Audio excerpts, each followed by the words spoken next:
En ce moment même, pour qu'un simple message avec un emoji puisse faire le tour du monde, ou même pour qu'une intelligence artificielle génère du texte de façon hyper fluide, l'humanité entière dépend d'un processus qui dépasse complètement l'entendement. Ouais, le mot est faible. C'est vraiment de la science-fiction à ce niveau-là. C'est ça. Faut s'imaginer qu'on vaporise 50 000 gouttelettes de métal liquide chaque seconde à des températures 40 fois plus chaudes que la surface de notre Soleil. Rien que ça. Et le tout à l'intérieur d'une machine qui fait littéralement la taille d'un bus. Et ce miracle absolu de la physique moderne, il se produit tous les jours, en silence, dans une petite ville industrielle de 45 000 habitants aux Pays-Bas. Une petite ville qui s'appelle Veldhoven, c'est pas la Silicon Valley, c'est ni Amsterdam ni Rotterdam. Hein. Pas du tout. En apparence, c'est une bourgade européenne, tout ce qu'il y a de plus ordinaire, entourée de champs, avec ses pistes cyclables. Et c'est exactement ce contraste qui est fascinant. L'objectif de notre exploration d'aujourd'hui, c'est d'extraire la substantifique moelle d'une enquête vraiment exclusive de Block News qui a été publiée le 19 mars 2026.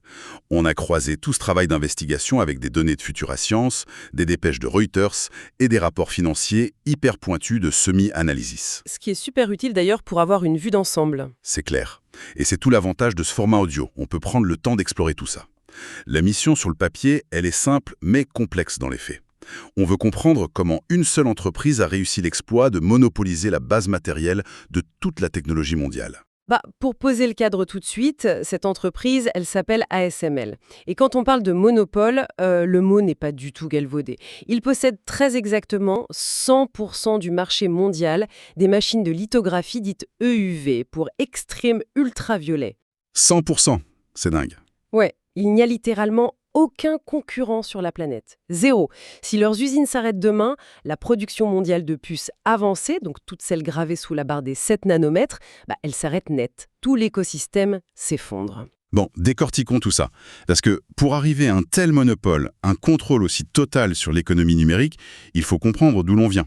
Et l'histoire d'ASML ne commence pas du tout avec des promesses de domination mondiale. Ah non, loin de là. En fait, faut remonter à 1984. ASML voit le jour comme un simple spin-off, une petite filiale née de l'association entre le géant Philips et ASM International. Il commence tout petit. C'est ça. Ils s'installent dans des locaux en préfabriqué à Veldhoven. À l'époque, c'est juste une petite équipe d'ingénieurs qui fabriquent des machines de photolithographie assez basiques. Elles utilisaient de la lumière classique avec une longueur d'onde de 436 nanomètres. Faut faire une pause sur cette idée de longueur d'onde, parce que c'est vraiment le cœur du problème. Si on veut vulgariser un peu, on peut imaginer un immense photocopieur. On utilise de la lumière pour projeter le plan hyper complexe d'un circuit sur une galette de silicium. Ouais, c'est une super analogie. Et la longueur d'onde de cette lumière, en gros, c'est la taille de la pointe du stylo qui va dessiner ce plan. L'analogie est redoutablement précise, ouais. Si la pointe du stylo fait 436 nanomètres de large, on ne peut logiquement pas dessiner des détails plus petits que ça. Or, toute l'industrie informatique repose sur la fameuse loi de Moore. Il faut réduire la taille des transistors pour en mettre toujours plus sur une puce. Donc il fallait un stylo de plus en plus fin. Exactement. Ce qui nous amène aux années 90. L'industrie passe aux machines DUV, pour Deep Ultraviolet ou Ultraviolet profond, qui offrent une pointe plus fine. Mais très vite, tout le monde comprend que pour continuer à miniaturiser, il faudra passer à l'UUV, l'extrême ultraviolet. Et là, la longueur d'onde passe à 13,5 nanomètres. Pour donner une idée de l'échelle à notre audience, un cheveu humain, c'est environ 80 000 nanomètres d'épaisseur. C'est ça, on parle d'une lumière si fine qu'elle frôle la taille des molécules complexes. Et c'est précisément dans cette transition vers les 13,5 nanomètres que l'histoire bascule en fait. Complètement. Dans les années 90, la recherche sur l'EUV se heurte à un mur physique que le monde entier juge infranchissable. Les grosses boîtes américaines abandonnent, les géants japonais de l'optique, Canon et Nikon qui dominaient tout à l'époque, finissent par jeter l'éponge. Les coûts de recherche devaient être astronomiques. Faramineux, ouais. Et puis les lois de la physique semblaient juste interdire la création d'une telle machine à l'échelle industrielle. Mais ASML, depuis sa petite ville néerlandaise, fait le pari inverse. Ils mettent littéralement tous leurs jetons sur le UV. Et quand on regarde comment fonctionne la machine aujourd'hui, on comprend pourquoi Nikon et Canon ont fui en courant. Rien que les dimensions donnent le vertige. Une seule machine pèse 180 tonnes, elle est livrée chez le client dans 40 containers maritimes gigantesques. Et à l'intérieur de ce monstre d'acier, les conditions sont plus extrêmes que dans l'espace interstellaire, d'après les rapports. Ouais. La première contrainte absolue pour produire de la lumière EUV, c'est qu'elle est absorbée par absolument tout. La moindre particule d'air, le moindre gaz, ça absorbe la lumière. Donc, la machine doit opérer dans un vide quasi spatial. Un vide maintenu à une pression de 10 puissance moins 6 pascal, c'est ce que dit Futura Science. C'est exactement ça. D'accord, donc on a une machine géante, totalement vide d'air. Mais comment on génère concrètement cette fameuse lumière de 13,5 nanomètres? On ne peut manifestement pas juste visser une grosse ampoule au plafond. Non, ça marche pas comme ça. Et c'est là que l'ingénierie devient de la pure science-fiction. Dans cette chambre à vide, on projette des gouttelettes d'étain pur. À l'état liquide. Oui, à l'état liquide. Ces gouttes ont la taille d'un globule blanc humain et la machine en tire 50 000 par seconde. 50 000 par seconde. Mais c'est impossible à visualiser. Et pourquoi de l'étain spécifiquement? Parce que les propriétés atomiques de l'étain, quand on le transforme en plasma, sont les seules capables d'émettre exactement la bonne longueur d'onde de 13,5 nanomètres. Mais pour le transformer en plasma, faut le frapper. Et c'est là qu'interviennent les fameux lasers allemands. Voilà, des lasers titanesques fabriqués par l'entreprise Trumpf. Ils percutent chaque petite gouttelette d'étain en plein vol. Et ils la frappent pas juste une fois, mais 3 fois pour l'aplatir, puis la vaporiser. Ce qui fait 150 000 tirs laser par seconde, avec une précision balistique parfaite. C'est juste stupéfiant. Ouais, et l'impact du laser sur l'étain vaporisé génère un plasma. Et ce plasma atteint une température de 500 000 degrés Celsius. C'est presque 40 fois plus chaud que la surface de notre propre Soleil. C'est un truc de fou. Absolument. Mais le pire, c'est que créer la lumière n'est que la moitié du chemin. Maintenant qu'on a ce mini-soleil, faut guider la lumière pour aller dessiner sur la puce de silicium. Or, on l'a dit, le UV est absorbé partout, même par le verre. Exact. On ne peut donc pas utiliser de lentilles classiques. Alors, si on ne peut pas utiliser de verre, comment on dirige la lumière? Avec des miroirs. Des miroirs fabriqués par une autre entreprise allemande, Carl Zeiss. Et on parle pas de miroirs de salle de bain, hein. J'imagine, oui. Ils nécessitent une précision à l'échelle de l'atome. Leur surface est tellement parfaite que si on agrandissait l'un de ces miroirs pour qu'il ait la taille d'un pays entier, la plus haute montagne ne mesurait pas plus d'1 millimètre de haut. 1 millimètre de haut à l'échelle d'un pays, c'est vertigineux. Et la lumière rebondit sur ces miroirs pour être guidée vers la puce, avec une tolérance d'erreur de 0. Strictement 0. Face à une telle somme de complexité, il y a une interrogation super légitime. Le monde regorge de géants technologiques, avec des liquidités infinies, des boîtes qui brassent des milliards. Pourquoi aucune multinationale n'a simplement acheté une machine à ASML pour la démonter, l'analyser et la copier? Ce qui est fascinant ici, c'est le concept de patience technologique. On ne parle pas d'un algorithme ou d'un bout de code qu'on peut rétro-ingénierer dans un labo. Cette machine, c'est l'aboutissement organique de 30 années de recherche acharnée. 30 ans, ouais.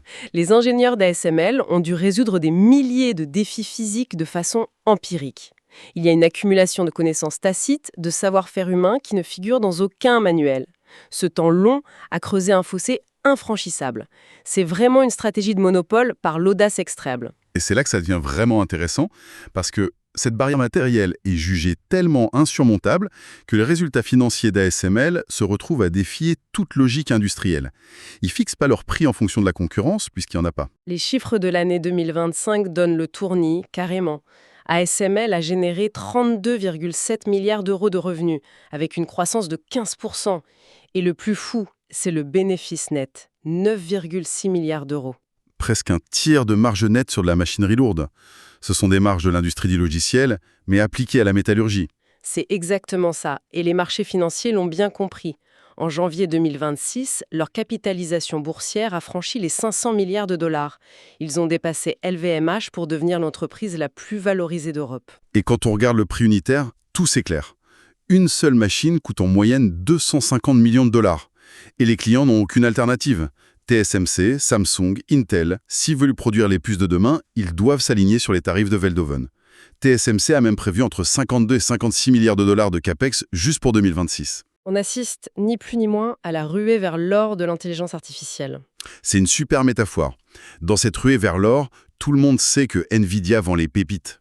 C'est plus pour l'IA. Mais si Nvidia vend les pépites, ASML est la seule quincaillerie au monde à vendre les pelles et les pioches à Nvidia. Le lien est implacable. Chaque dollar injecté dans la croissance de l'IA finit par ruisseler vers ASML. L'IA exige une puissance de calcul démentielle, donc des transistors plus petits, et seul EUV d'ASML permet de faire ça. Mais on le sait, l'histoire ne s'arrête jamais au simple bilan financier. Quand une entité détient un contrôle aussi absolu sur l'économie mondiale, elle devient inévitablement l'épicentre d'une guerre géopolitique totale. C'est inévitable, ouais. La guerre des semi-conducteurs est une réalité. Dès 2019, sous la pression des États-Unis, les Pays-Bas ont interdit l'exportation des machines EUV vers la Chine. Pour bien poser les choses de manière factuelle, l'objectif de la stratégie américaine, exposé dans les enquêtes, c'est un confinement technologique strict. Il s'agit d'empêcher l'émergence d'une souveraineté chinoise sur les puces avancées. Des puces qui ont des applications civiles et militaires. Et en 2023, la pression est montée d'un cran. Les Pays-Bas ont étendu l'interdiction aux machines de génération précédente, les fameuses UV. Dans leurs versions les plus performantes en tout cas. Exactement. Et l'impact sur ASML a été un vrai séisme. En 2024, le marché chinois représentait environ 50% de leur chiffre d'affaires. La moitié de leurs revenus. C'est énorme. Oui, mais c'était en grande partie des achats de panique. Les entreprises chinoises ont stocké tout ce qu'elles pouvaient encore importer légalement. Mais avec les embargos, ce chiffre fond à vue d'œil. Les analystes estiment que ça va tomber autour de 20% en 2026. Et face à ça, la Chine ne reste pas les bras croisés. L'enquête de Block News parle de tentatives de contournement par des géants comme Huawei et SMC. Ils essaieraient de développer leurs propres machines en misant sur le LDP au lieu du LPP utilisé par ASML. C'est quoi la différence physique? C'est fondamental. ASML utilise le LPP pour Laser Produced Plasma. C'est les lasers géants qui vaporisent les gouttes d'étain. La Chine, selon les rumeurs, se tournerait vers le LDP pour Discharge Produced Plasma. Au lieu de laser, on utilise de violentes décharges électriques pour créer le plasma. C'est plus facile à construire. Nettement plus facile sur le papier, ouais. Mais le gros problème, c'est que ça produit beaucoup moins de puissance lumineuse. Et moins de lumière, ça veut dire que la machine met beaucoup plus de temps pour graver une puce. Ce qui plombe la rentabilité industrielle. Complètement. C'est pour ça que les experts de Reuters estiment qu'ils ont entre 5 et 10 ans de retard par rapport à Veldhoven. Donc la menace chinoise semble contenue à court terme, mais les rapports soulèvent un autre goulot d'étranglement majeur, Taïwan. ASML est hyper dépendante de TSMC, qui produit plus de 60% des puces mondiales là-bas. Si on relie ça à la situation globale, c'est d'une fragilité terrifiante. Imaginons un conflit ou un blocus autour de Taïwan. C'est pas juste une pénurie de puces pour nos téléphones, c'est l'accès d'ASML à son principal client qui est coupé. Sans TSMC pour acheter ses machines, la capacité d'ASML à financer sa recherche s'effondre. C'est l'innovation mondiale qui s'arrête. Et face à ces pressions titanesques, la perte du marché chinois, le risque taïwanais, on pourrait s'attendre à ce qu'ASML adopte une posture défensive. Mais c'est l'inverse, c'est une fuite en avant absolue. La meilleure défense, c'est de rendre la concurrence obsolète. Ils accélèrent donc massivement le développement de leur nouvelle génération de machines, le fameux INA, pour haute ouverture numérique. INA.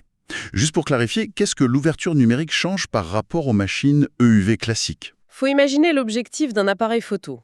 Avec une lentille plus large, on capte la lumière sous des angles plus extrêmes. ASML a repensé les miroirs Zeiss pour capter des rayons beaucoup plus larges. En concentrant cette lumière avec des angles plus importants, le point de focalisation devient encore plus fin. On aiguise encore un peu plus la pointe de notre stylo. C'est ça. Ça permet de graver sous les 2 nanomètres, mais la complexité est telle que le prix devient stratosphérique. On parle de 350 à 400 millions d'euros l'unité. Intel vient tout juste de recevoir la sienne début 2026. Et comme si ça suffisait pas, l'enquête de Block News révèle une annonce fracassante du 24 février 2026. ASML dévoile une source lumineuse à 1000 watts. C'est le double des 500 watts actuels. Pourquoi une telle débauche de puissance? Plus la lumière est intense, plus on gravite. Avec 1000 watts, ASML promet 50% de productivité en plus d'ici 2030. C'est la promesse d'imprimer beaucoup plus de puces, beaucoup plus vite. Mais il y a un bémol économique. Jeff Koch, un analyste chez Semi-Analysis cité dans nos sources, met en garde sur la rentabilité de ces monstres. Son analyse est cruciale. Une machine à 400 millions, ça pèse lourd sur un bilan comptable. L'amortissement est tellement lourd que, selon lui, le High NNA ne sera pas vraiment rentable avant d'atteindre le seuil de 1 nanomètre, ce qui n'arrivera pas à grande échelle avant 2030 ou 2031. Pendant 5 ans, ils vont devoir absorber des coûts démentiels juste pour pas se faire distancer. Alors, qu'est-ce que tout cela signifie au final? On parle beaucoup de souveraineté en Europe en ce moment. L'Europe dépense des milliards pour chercher des champions de la tech, alors qu'on a l'impression qu'elle possède déjà le roi sur l'échiquier mondial. Cela soulève une question importante sur notre vision de la tech. Pendant 20 ans, on a dit que l'Europe avait raté le virage numérique, qu'on n'avait pas nos propres GAFAM. C'est vrai sur les applications, oui. Indéniable sur le logiciel. Mais l'histoire d'ASML prouve qu'en coulisses, l'Europe a remporté la guerre de l'infrastructure industrielle profonde. La maîtrise des plasmas, de l'optique extrême, ASML prouve que ce type de domination, acquise par des décennies de patience, c'est le socle ultime. Le logiciel, c'est juste un château de cartes posé dessus. C'est vertigineux quand on y pense.